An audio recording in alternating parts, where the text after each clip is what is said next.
I've been trying to look for replacement brackets for my rack, not this rack, that rack, for my hardware and my stuff. So I'm gonna use what they have, and I just found something that I can maybe like drill into my truck.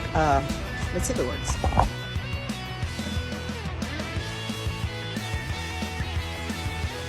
Went to Home Depot, bought some steel plates, and made my own brackets, and now I have a rack.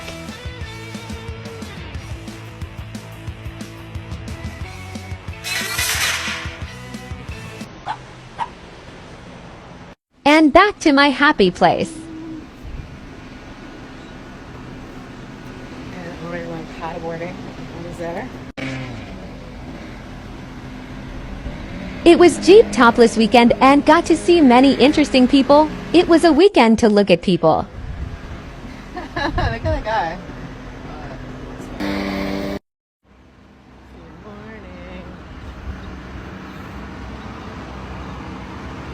More paddleboard somewhere there.